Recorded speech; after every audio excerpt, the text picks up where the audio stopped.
والد کا ہے، یہ کچھ پتہ نہیں۔ اس کے بعد جب والد کی وفات ہو گئی، اب جب اس کو تقسیم کیا جائے گا تو یہ جو زائد کمرہ بنا ہے اس بیٹے کی پراپرٹی سے اس زائد کمرے کا فیصلہ کیسے ہوگا؟ ہو سکتا ہے باقی بھائی کہیں گے اس کا باقی مکان کا تقسیم یہ کرو تقسیم، یہ کہے گا یہ تو میرے پیسے سے بنا ہے، وہ کہیں گے تم تو باپ کے ساتھ ہے تمہارا الگ کیسے بنے گا، بس ہو گیا جھگڑا شروع۔ اور اس کے بعد نہ مفتی فیصلہ کر سکتے ہیں، نہ جج فیصلہ کر سکتا ہے، نہ برادری والے فیصلہ کرتے ہیں، پھر ہوش فیصلے ہوتے ہیں اور اس میں کبھی غلط فیصلے ہوتے ہیں کبھی صحیح فیصلے ہوتے ہیں۔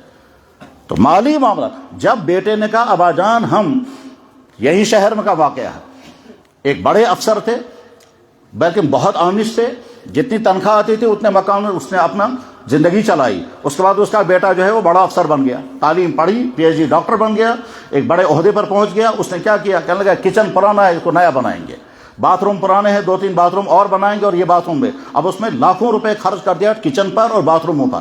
والد صاحب کی وفات ہو گئی، اب بھائی کے ساتھ جھگڑا شروع ہو گیا۔ دوسرا بھائی کہتا ہے برابر کرو تقسیمات مکان سے، وہ کہتا ہے یہ جو کچن پر اور یہ جو باتھ روم پر میرا پیسہ لگا ہے پہلے مجھے پیسہ دے دو کیونکہ وہ میرا پیسہ لگا ہے۔ وہ دوسرا بھائی کہتا ہے تم باپ کے ساتھ تھے، باپ کے ساتھ رہتے ہوئے تم نے جتنا پیسہ خرچ کیا ہے وہ باپ کا، یا اسی دن کہنا چاہیے تھا۔ شریعت کیا کہتی ہے؟ شریعت یہ کہتی ہے بیٹے سے آپ جو اس مکان پہ ایکسٹرا پیسہ لگاؤ گے یہ آپ کو بعد میں پیسہ وصول کرنا ہے، پھر آپ قرضہ دے دو والد کو۔ ہم والد کو قرضہ دے رہے ہیں، آپ کچن نیا بنا دیں، آپ یہ کریں، اس کے بعد پھر جب والد کی وفات ہو جائے گی پہلے قرضہ نکلے گا پھر مکان برابر تقسیم ہوگا۔ لیکن مالی معاملہ چونکہ صحیح کرتے نہیں ہیں، اور اس میں بعض دفعہ بڑے سمجھدار انسان بھی غلطیاں کر جاتے ہیں، پڑھے لکھے انسان بھی غلطیاں، عام پڑھے لکھے نہیں، علماء سے غلطیاں ہو جاتی ہیں۔ ہم تو دیکھیں علماء کے گھروں میں مالی معاملہ ٹھیک نہیں، تبلیغ والوں کے گھروں میں مالی معاملہ ٹھیک نہیں، مسجد کے منتظمین کے گھر میں، حتیٰ کہ تنظیموں کے ذمہ داران جو دین کے کام چلا رہے ہیں ان کے گھروں کے مالی معاملہ ٹھیک نہیں ہے۔ ایک شخص شہید ہو گیا، اس کے بڑا بھائی موجود تھا، اس شہید ہونے والے بچے کے اولاد موجود تھی، اب وہ اولاد اپنے باپ کے ان چچاؤں کے ساتھ رہ رہی ہے، پراپرٹی جوائنٹ ہے، جوائنٹ پراپرٹی چل رہی ہے۔ اب دیکھیے شریعت کیا کہتی ہے، وہ آدمی جس کی وفات ہو گئی اس کا سارا مال اس کے یتیم بچوں کا ہے، یہ سارا مال ان یتیم بچوں پر آپ خرچ کر کے اس میں سے خود کچھ نہیں کھانا، کوئی لقمہ تمہارے پیٹ میں نہیں جانا چاہیے ان کے حصوں میں سے کیونکہ وہ یتیم بچے ہیں، لیکن یہاں پرواہی نہیں اس کی۔ موچمن محمد نیک بخش باغ ہے، زمینیں ہیں، دکان ہیں، اس میں سے آ رہی آمدنی کھا رہے ہیں سارے لوگ، یہ دیکھے بغیر کہ یتیم بچوں کا حق ہے یہ۔ اب شریعت کیا کہتی ہے؟ شریعت یہ کہتی ہے کہ تم پہلے طے کرو ان بچوں پر جو تمہارا خرچہ ہوگا وہ تم اپنا کرو گے یا انہی کا کرو گے۔ اگر انہی کا کرو گے تو ان کی ساری پراپرٹی کو الگ رکھنا ہے، اور ساری پراپرٹی الگ رکھنے کے بعد پھر اس میں سے ان بچوں پر خرچ کرو، ان کے کپڑوں پر، ان کے کھانے پر، ان کی تعلیم پر، ان کی دوائیوں پر، جو باقی بچے کا محفوظ رکھو، اور جو ہی بالغ ہو جائیں گے تو اس کا حساب دے دو۔ تمہارے والد کی وفات ہو گئی تھی، شہید ہو گیا تھا، اس وقت پراپرٹی اتنی تھی، باغ کی آمدنی اتنی آئی، دکان کی آمدنی اتنی آئی، مکان میں ہم نے یہ کیا، اس میں تم پر اتنا خرچہ ہوا ہے، باقی یہ بچا ہوا ہے، باغ وہ تمہارا آدھا وہ ہے تمہارے باپ کا حصہ، دکان میں سے تمہارا اتنا، اور یہ پیسہ بچا ہوا وہ تم کا حوالے کر دیتے ہیں۔ شریعت یہ کہتی ہے، کیونکہ شریعت اصول ہے، شریعت تمام معاملات کو صاف رکھنا چاہتی ہے، اس میں کہیں کوئی خرد برد نہیں کرنا چاہتی۔ مشہور حدیث ہے کہ جناب رسول اکرم صلی اللہ علیہ وسلم نے ارشاد فرمایا کہ تین آدمی کہیں جنگل میں سفر کر رہے تھے، کسی غار میں وہ بیٹھے، بارش ہو رہی تھی، غار کے اوپر پتھر آ کر کے بیٹھ گیا، وہ پسی آ گئی، غار بند ہو گیا، پھر وہ جب نکلنے کی پوزیشن میں نہیں تھے، بہت کوشش کی انہوں نے پتھر ہٹائیں لیکن نہیں ہٹا سکتے تھے، چیخو پکار بھی نہیں کر سکتے تھے، باہر سے بھی مدد آنے والی نہیں، اندر بھی کوئی طاقت نہیں ہے۔ اس کے بعد انہوں نے طے کیا کہ اپنا کوئی نیک عمل اللہ کے بارگاہ میں پیش کریں اور اللہ تعالیٰ اپنی قدرت سے پتھر کو ہٹائیں گے۔ ایک نے کہا یا اللہ میں اپنے والدین کی خدمت کرتا تھا، تفصیل بیان کی، یا اللہ اگر وہ آپ کو خدمت پسند آئی ہے تو یا اللہ یہ پتھر ہٹا دے، تھوڑا سا پتھر نیچے آ گیا۔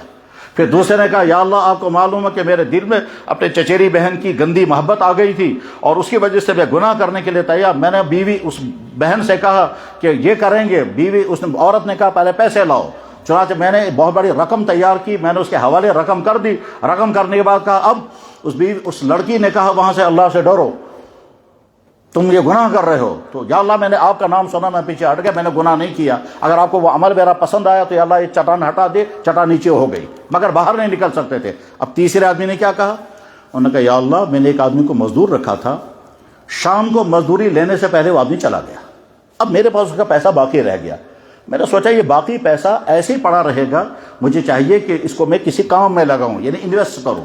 میں نے اس پیسے سے جانور خریدے، بکری خریدی یا گائے خریدی۔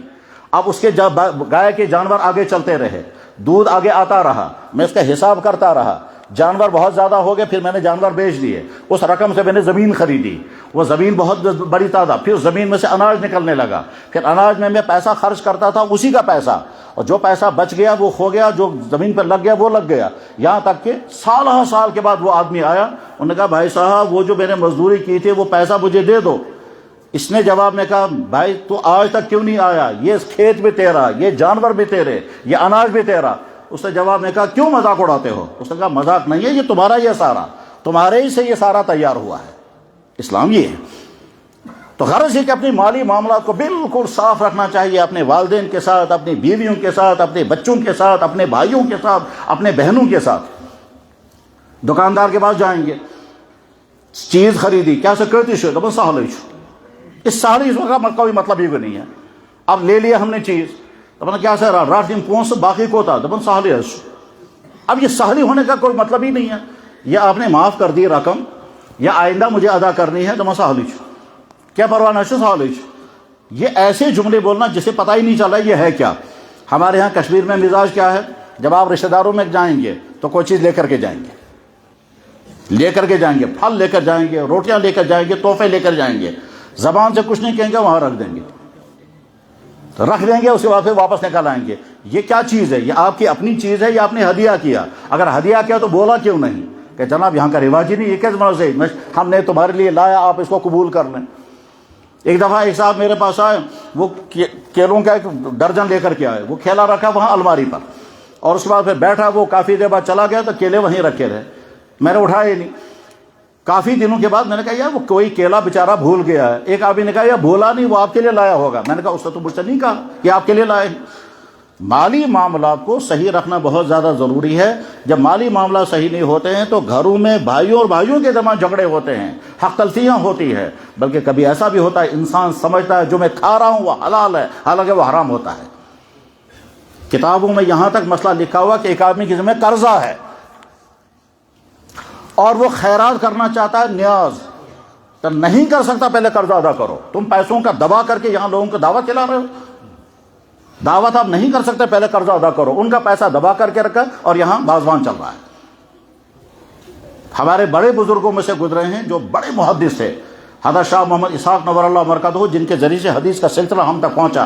یعنی جب ہم حدیث پڑھتے ہیں یا پڑھاتے ہیں تو ہم سند پہلے بیان کرتے ہیں، ہم نے فلانے سے حدیث پڑھی، اس نے فلانے سے حدیث پڑھی۔ تو سیاہ ستہ یعنی بخاری شریف اور ساری کتابیں شاہ ولی اللہ نے اپنے بیٹے شاہ عبدالعزیز کو پڑھائی۔ شاہ عبدالعزیز نے پڑھا، جن شاگردوں کو پڑھایا ان میں سے ان کے شاگرد تھے شاہ محمد اسحاق۔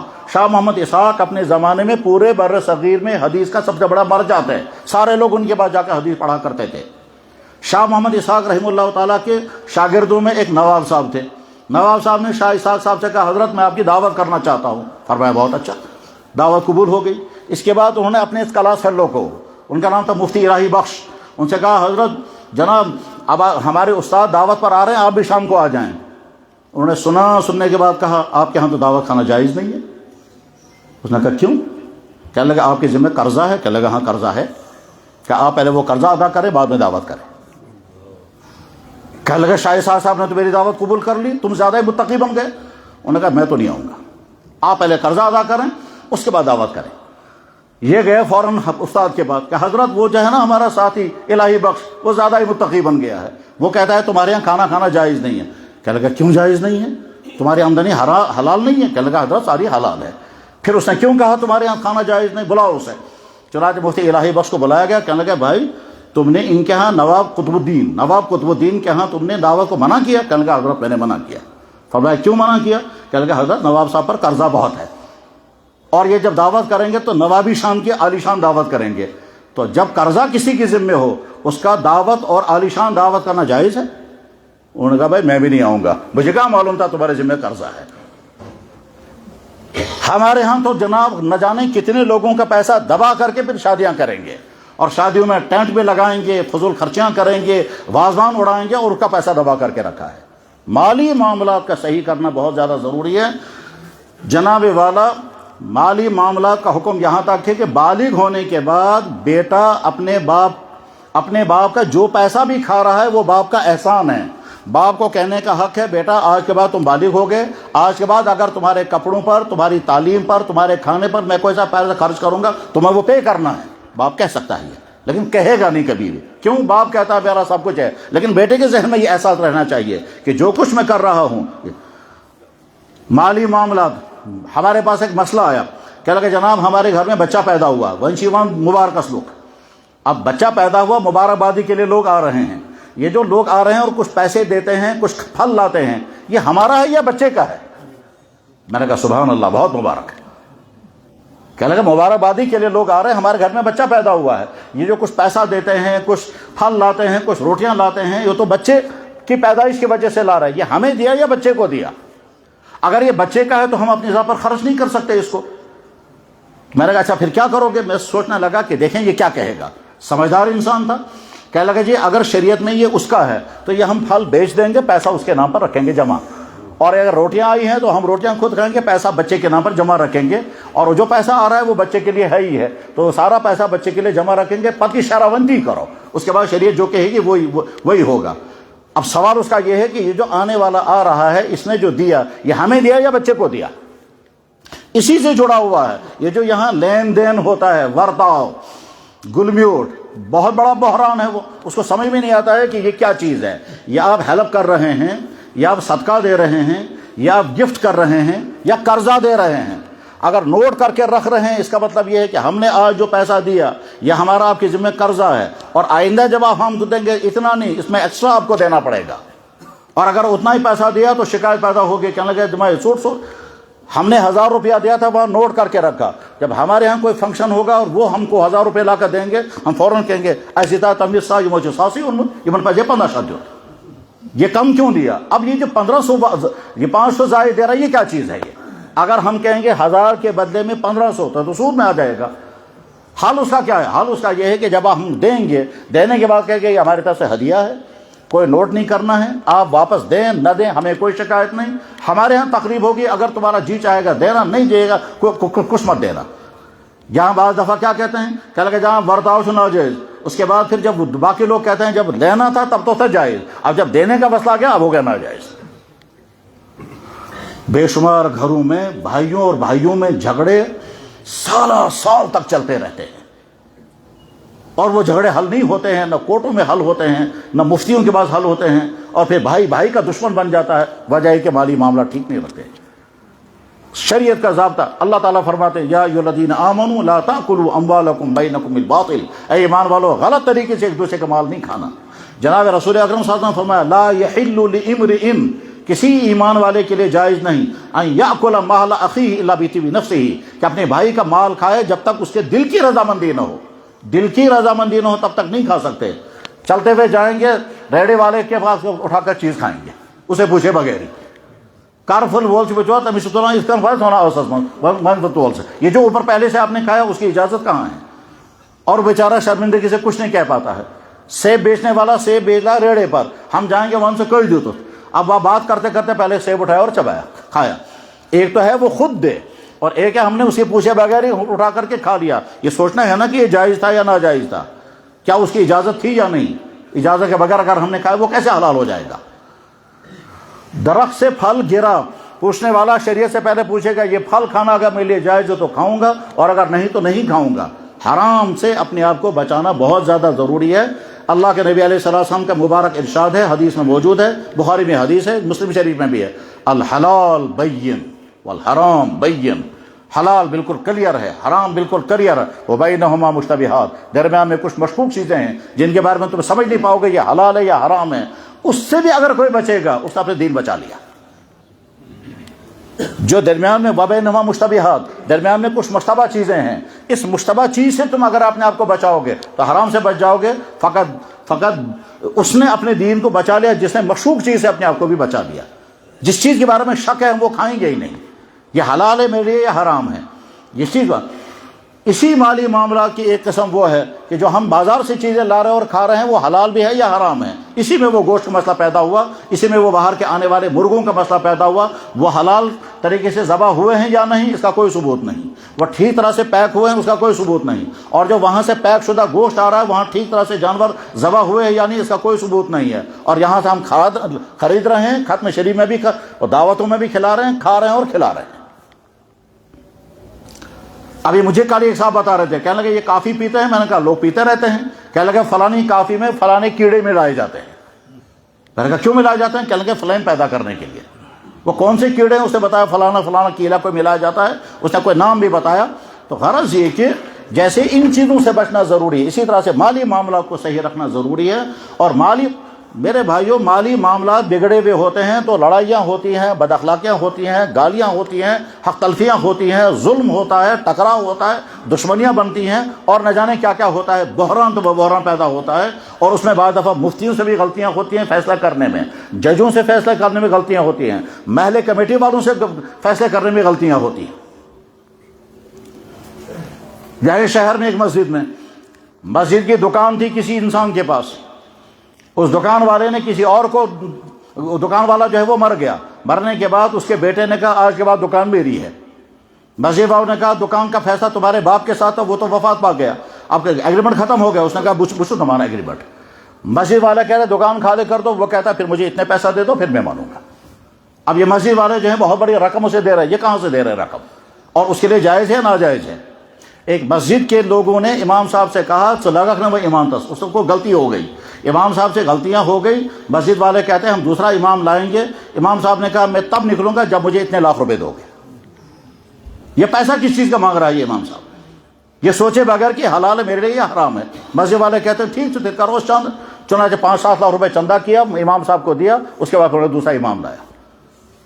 تمام لوگوں کے لیے ضروری ہے, یہ مفتیوں کے لیے بھی ہے, ججوں کے لیے بھی ہے, عالموں کے لیے, مدرسوں کے محتمم صاحبوں کے لیے بھی, اور یتیم خانے والوں کے لیے, مسجدوں کے منتظمین کے لیے, دکانداروں کے لیے, ڈاکٹروں کے لیے. ڈاکٹر اگر کمیشن لے رہا ہے, یہ کس چیز کا کمیشن لے رہا ہے؟ نسخہ اس نے لکھا اس کی فیس لے چکا ہے, یا نسخہ اس نے لکھا اس کی وہ تنخواہ لے رہا ہے.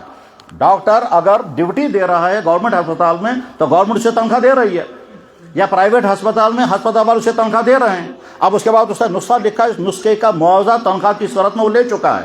اب اگر اس نے ریفر کیا فلانا جگہ سے ٹیسٹ کر کے لاؤ, اور اس لیب والے نے پیسہ اس سے لیا اور کچھ کمیشن ڈاکٹر کو دیا, یہ ڈاکٹر یہ کیوں نہیں سوچتا یہ میرے لیے حلال ہے یا حرام ہے؟ غرض یہ کہ مالی معاملات کو ٹھیک کرنا ضروری ہے. حلال و حرام کا مسئلہ انتہائی عام ہے.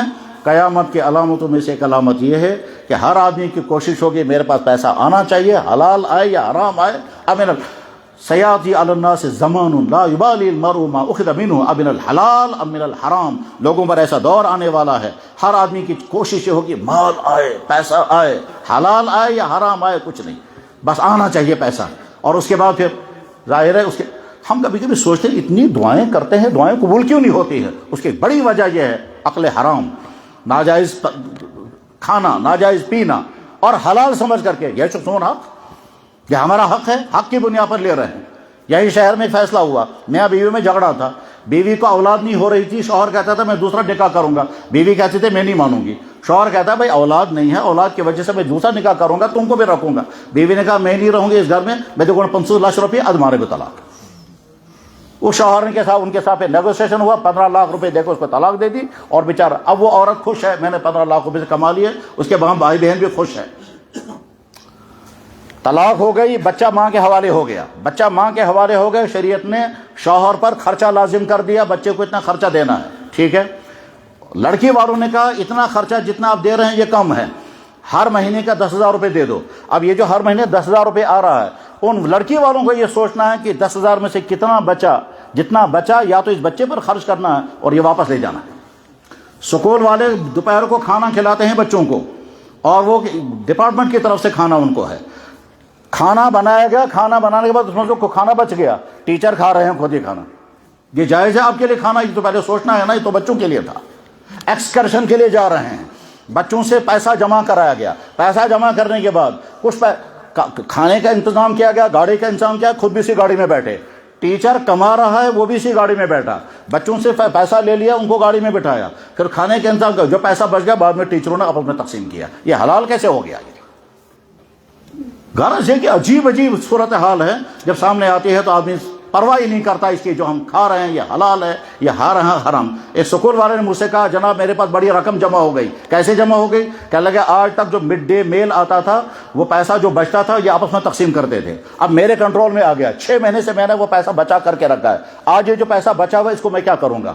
میں نے کہا وہ بھی ٹیچر ہے جو اس سے پہلے تھا اور آج تم بھی ٹیچر ہو، یہ ایمان کی بنیاد پر کہہ رہا ہے اس پیسے کا میں کیا کروں گا جو بچوں کے کھانے کے لیے ہوتا اور پیسہ بچ گیا ہے، اس پیسے کا مجھے کیا کرنا چاہیے؟ تو میں نے جواب میں کہا یہ پیسہ انہی بچوں پر خرچ کرو، چاہے ان کو سنترے کھلاؤ چاہے انڈے کھلاؤ، مگر انہی پر، کیونکہ انہی کا حق ہے یہ۔ تو آج تک احسار بھی کیوں مجھے؟ آج تک تو ہم نے سارا خود کھایا، کہا یہ تو خود ہی دیکھو تم نے حلال کھایا یا حرام کھایا۔ مالی معاملات کا صحیح رکھنا بہت زیادہ ضروری ہے، اسی لیے میں نے یہ موضوع اٹھایا بہت سوچ کر کے، حالانکہ اس کی لمبی تفصیلات ہیں اور وہ ساری تفصیلات جیسا کہ میں نے عرض کیا کہ ایک مجلس میں ساری بیان نہیں کی جا سکتی ہیں۔ جب انسان یہ طے کرے گا مجھے حرام لقمہ نہیں کھانا ہے، اس کے بعد ہر چیز وہ کھانے سے پہلے ہے مجھے حرام گفٹ نہیں لینا ہے، مجھے ناجائز چیز نہیں لینی ہے۔ ایک آدمی میرے پاس آتا ہے ہدیہ لے کر کے، جان نہ پہچان، آپ کیسے ہدیہ لے کر کے آگے؟ ٹھیک ہے، ہدیہ دینے کے بعد پھر کہتا ہے ایسا سوچ مسئلہ، اس کا مطلب یہ ہدیہ نہیں تھا یہ رشوت تھی، پہلے چیز دی بعد میں کہا ایسوس مسئلہ، کیا سا مسئلہ؟ 20 سے جو کہنا جھگڑ، اس کے بعد پھر کہاں یہ آپ کی چیز واپس لے لو، آپ جب فیصلہ کریں گے فیصلہ کرنے کے بعد دیکھیں گے تمہارے حق میں ہوگا یا نہیں۔ اس کا مطلب یہ ہدیے کے نام پر اس نے رشوت دی ہے تاکہ میری حقیقت میں کریے فیصلہ۔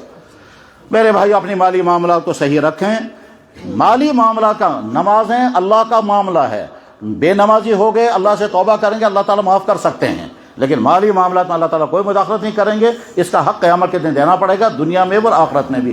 اللہ جل شانہ اس منتشر اور کمزور سے گفتگو کو بہت زیادہ مفید سے مفید تر بنائے۔ وآخر دعوانا ان الحمد للہ رب العالمین برحمتک یا ارحم الراحمین۔